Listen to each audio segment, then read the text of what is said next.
चलो भाई न्यूज़ सुनते हैं, देखते हैं गोदी मीडिया की आज कौन सुताई कर रहा है। चलो मिलते हैं वीडियो में, करते हैं बाद में बात।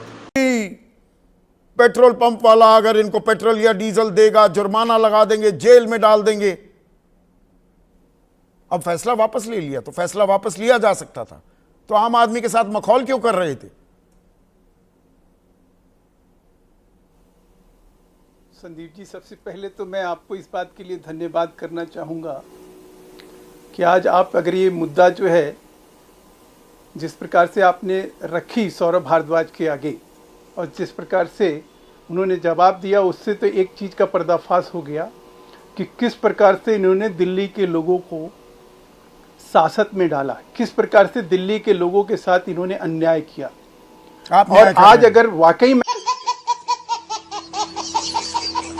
उसके बाद क्या हुआ साहब कि 1 करोड़ रुपया लगा के इन लोगों ने APNR कैमरा लगाना शुरू किया, ये कहते हुए कि भाई हमें तो जो है वो CAQM जो है उसने ये आदेश दिया, उसके तहत हमें ऐसा करना हमारी मजबूरी है। अब वो APQM का CAQM का जो आदेश है उसके तहत जब कैमरा लग गया तो इन्होंने स्वीकृति दी कि चलो भाई अब इसके ऊपर जो है हम जो है अब किसी तरह से ईंधन का जो है पाबंदी लगाना शुरू करें। जब वो ईंधन की पाबंदी का वो जब डेट लाइन आया, जब वो टाइम आया और जब शुरू हुआ तो सरकार ने लंबा अभी चलने वाला है आपका प्रवचन, उसका कहीं ना कहीं स्वागत करना चाहिए। मैंने आपको पूरा टाइम दिया, प्रवचन की बात नहीं है जो अरे सरकार आज आपकी है 1 जुलाई से हकीकत है। क्या कानून किसने लागू किया, जुर्माना लगाने की बात किसने की? अरे भैया आपने बेहयाई और निर्दयता का आरोप लगाया, ठीक है, बेहयाई की, वो सवाल मैंने पूछे सौरभ भारद्वाज से, आपने क्या किया? ये 1 जुलाई का आदेश किसने दिया था? तुम्हें शर्म है? कुछ शर्म आया है? हमने तो वो काम किया संदीप जी, हमने ये क्यों का आदेश था जो ऑलरेडी दिल्ली सरकार जो तो मतलब आदेश वापस लिया जा सकता था, आप वापस ले रहे हैं। एक चीज मैं आपको बता दूं महेश भाई, सर बिल्कुल लिया, वही काम हुआ, थोड़ा वही अगर ये नहीं, ये तो जो ईश्वर करता है अच्छा करता है ना, ईश्वर ने जो किया अच्छा किया, थोड़ा अच्छा किया। क्या आज रुक जाइए ना 1 सेकंड के लिए प्लीज। बोलिए सर। ये मनजिंदर सिंह सिरसा की जो चिट्ठी है पर्यावरण मंत्री की CAQM को जो लिखी है वो मेरे हाथ में है, CAQM का जवाब भी मेरे हाथ में है जी। वो कह रहे हैं अभी रोक दीजिए, CAQM कह रहा है कि वो चिट्ठी आई है बिल्कुल, पर फैसला अभी लिया नहीं। आप तो पत्रकार भी रह चुके हैं, अच्छे ज्ञानी हैं, पूरा पढ़ लिया। अरे रुक तो जाइए, तो कानून अभी लागू है। आज की तारीख में कोई 10 साल पुरानी गाड़ी डीजल की और 15 साल पुरानी गाड़ी पेट्रोल की अगर वो पेट्रोल भरवाता है तो वो गैर कानूनी हरकत कर रहा है, उस पर जुर्माना लगेगा, सजा होगी। सिलसिला रुका कहां है, थमा कहां है? अरे देवा, ये गड़बड़ है बाबा। सर लाखों गाड़ियों को जब्त करके स्क्रैप डीलर को बेचने का जो हमारा धंधा चलता रहा उसके पर कब लगाम लगा? अब जाके लगाम लगा है। अच्छा, लगाम लग गई है। सरकार ने जब ये कहा कि भाई हम ऐसा नहीं करेंगे। अच्छा, ये लगाम लग रही है। वो तो पेट्रोल और डीजल देने से मना कर रहे हैं कि कबाड़ करेंगे ही करेंगे। पहली और दूसरी तारीख को कितने जुर्माने हुए महेश वर्मा? ऑलरेडी सरकार ने बड़ी स्पष्टता के साथ सर जुर्माना होना, सुप्रीम कोर्ट के जो ऑर्डर है उसके तहत ऐसा करना लाजमी है। तो रेखा गुप्ता ये क्यों कह रही हैं? उनका ट्वीट पढ़ रहा हूं, दिल्ली के नागरिकों को हो रही कठिनाइयों को देखते हुए हमारी सरकार ने commission for air quality management को पत्र लिखकर अनुरोध किया है कि एंड ऑफ लाइफ वाहनों को ईंधन ना देने के निर्णय पर पुनर्विचार किया जाए। ये पहले क्यों नहीं किया? 1 मार्च को तो ताल ठोक रहे थे, बंद कर देंगे सारा तेल। नहीं, पहले क्या? आम आदमी का तेल निकालेंगे आप। देश संकट में है, जनता माफ नहीं करेगी। सवाल वो नहीं सर, हम कब कह रहे हैं? हमें जब हम जिस तरह से जो चीजें सामने आई, जैसे आई और जिस प्रकार से सरकार का एक काम करने का तौर तरीका है उससे अलग हटके थोड़ी हमने तौर तरीका है। आम आदमी की कोई सुनवाई नहीं। उसके बाद एक सरकार ने फैसला लिया और प्रदूषण को लेकर आप इतने चिंतित हैं। आज वो वायरल भी हो रहा था, कितने एसी लगने वाले हैं रेखा गुप्ता के मकान में, जिन्होंने सरकारी आवास में कितने एसी लगेंगे? 25। सर जिन्होंने उससे प्रदूषण नहीं होता। सर 25 लगेंगे ना सर, आप वो 160 करोड़ रुपया जो है ना, जिस शीश महल में अरे उसको लिखा तो हटा लगा, दिया, शीश उनसे महल वाले को पूछना हटा चाहिए दिया कि क्या हुआ क्या नहीं हुआ। उसको तो ले आए, झोपड़ी में ले आए, बिल्कुल हटा अब दिया, आपकी और सरकार है ना, जरूरी भी था। अब जवाबदेही आपकी हाँ, है। वो बिल्कुल वो झोपड़ी में रहने वाला नहीं है वो व्यक्ति।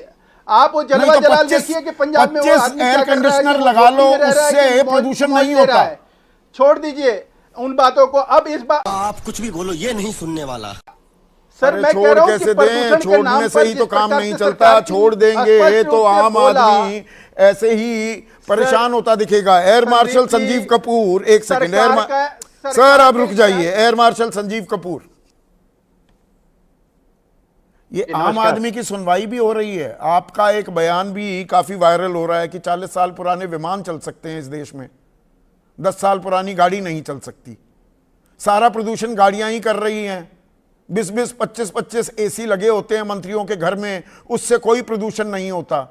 प्रदूषण सिर्फ दिल्ली में होता है। 10 साल पुरानी गाड़ी से मुंबई में, पटना में कहीं भी प्रदूषण नहीं होता। समझ में आती है आपको बात?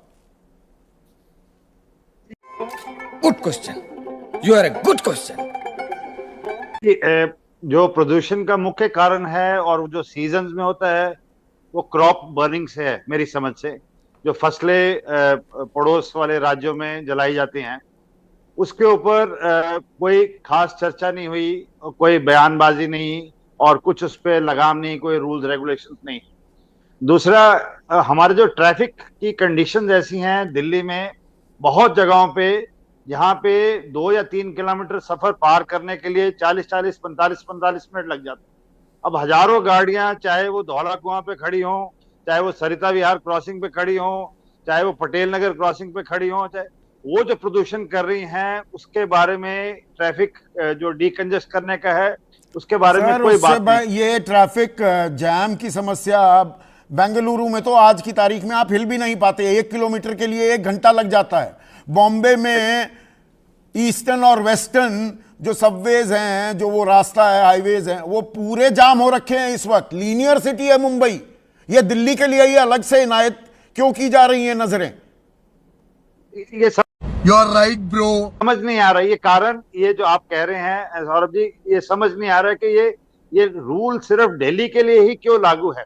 और एक कॉमन आदमी देखिए जो कि लोन लेता है गाड़ी का, जब तक उसका लोन खत्म होता है उसको अगला लोन लेना पड़ता है अगली गाड़ी के लिए। और मैंने खुद निजी तौर पे फौजी होने के नाते 10-10 हजार किलोमीटर पे पूरी 15 साल में सिर्फ 10,000 किलोमीटर चली हुई गाड़ी बिल्कुल अच्छी हालत में हमें देनी पड़ी क्योंकि उसका समय हो गया। तो कहीं ना कहीं फिटनेस देख के, कहीं ना कहीं उसको सर्टिफाई करके आरटीओ से, ऑथराइज सर्विस सेंटर से चेक करा के, जैसे कि और राज्यों में होता है और देशों में। एयर मार्शल साहब, मैं थोड़ा सा आपके लिए भी और दर्शकों के लिए 1-2 आंकड़े, और ये आंकड़े ट्रांसपोर्ट डिपार्टमेंट दिल्ली सरकार के हैं। 2020-21 में मोटरसाइकिल और स्कूटर, ये लोअर मिडिल क्लास आम आदमी, सही मायने में आम आदमी जो है, 82,39,550 थे टू व्हीलर्स, और ये आदेश लागू हुआ, ये 52,68,685 रह गए। 30 लाख निकल गए। 30 लाख लोअर मिडिल क्लास का आदमी पैदल हो गया, पैदल, और कोई उफ तक नहीं करता। तुम चुल्लू भर पानी में जाके डूब के मर जाओ।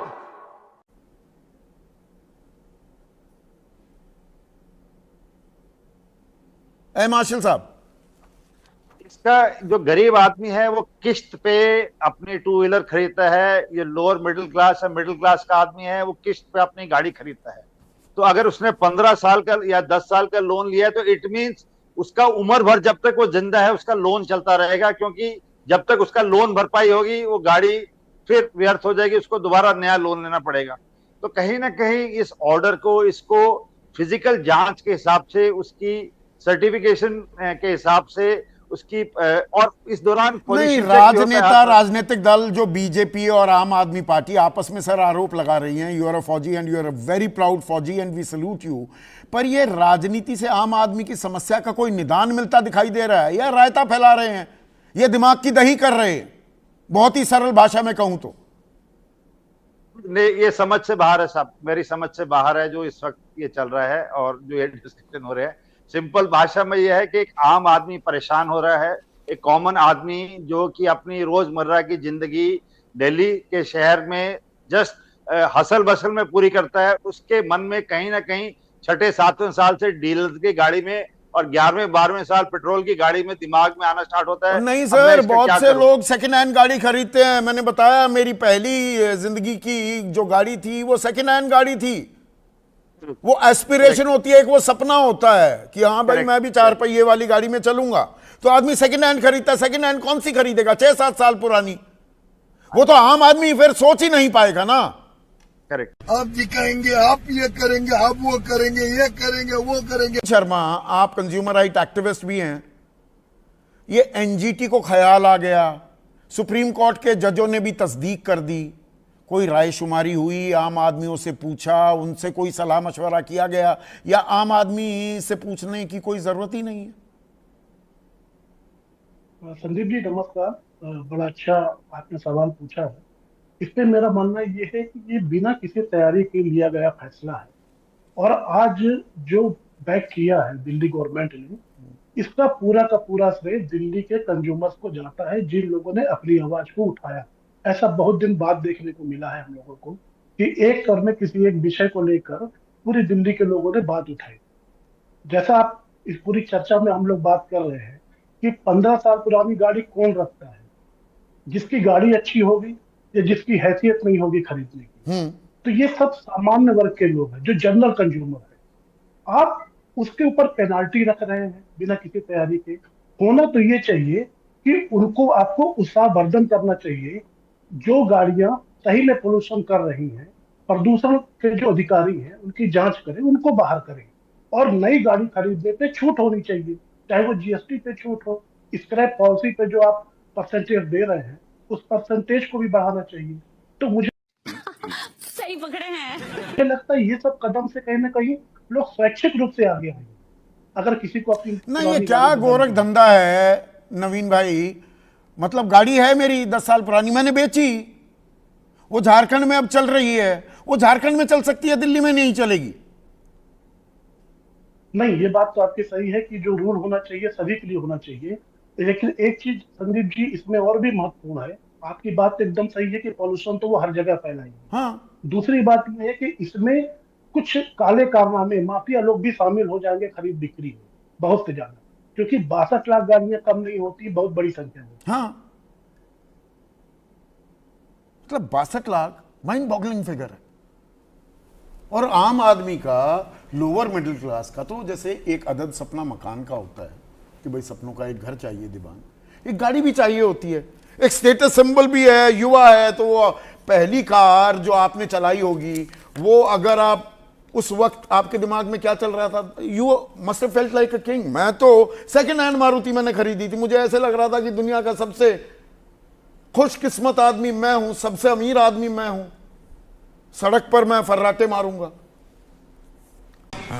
ये बड़ी अच्छी बात कही आप। बिल्कुल सही आप कह रहे हैं। सिर्फ देखिए, 2 हिस्सों में इसको बांट सकते हैं। एक तो हम ये देखें जो इम्प्लीमेंटेशन है। आप लोकतंत्र में हैं, आपको एक पॉलिसी लागू करनी है, आप लोगों को एजुकेट कीजिए, उनको रिस्पॉन्सिबिलिटी के बारे में बताइए, फिर वो अपनी पार्टिसिपेशन भी करेंगे। ये भाव क्यों है नेताओं में, रूलिंग पार्टी के नेताओं में, कि लोग एक तरीके से दुश्मन हैं? नहीं, मैं इसमें एनजीटी और सुप्रीम कोर्ट को भी जोड़ना चाहूंगा। इसमें हमें लोगों पर ये चीज थोपनी है। आप थोपना क्यों चाहते हैं? आप एजुकेट कीजिए, बताइए। भाई अगर सांस ले रहा हूं तो मैं ही तो ले रहा हूं सांस, मुझे बताइए, समझाइए, तो मैं क्या होगा। ये भी संभव है आपकी पॉलिसी इंप्रूव करवा दूं कुछ, पर ये नहीं हो रहा है लोकतंत्र में।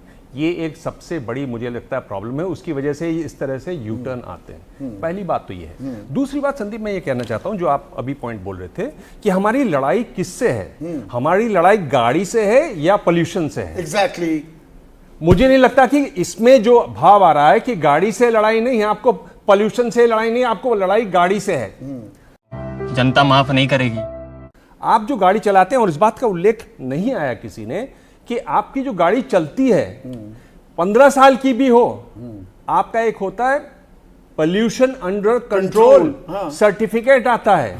न लिया हो तो साल भर बाद मैसेज आता है, मैसेज दर मैसेज आता है, आपने वो नहीं लिया। उसका क्या मतलब है?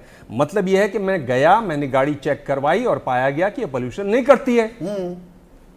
यूरोप वगैरह में क्या होता है, अगर आपका पोल्यूशन अंडर कंट्रोल में गाड़ी नहीं आ रही है तब आपको फिल्टर्स बताए जाते हैं कि ये फिल्टर लगा लीजिए, ये फिल्टर लगा लीजिए, ये लगा लीजिए। मेरी भी गाड़ी इसी तरह से गई थी, इसलिए मैंने इस पर विस्तार से पता किया, जांच की कि भाई ये यूरोप वगैरह में क्या होता है। तो एक जो आप कह रहे हैं कि एज केवल उसका एक हिस्सा है।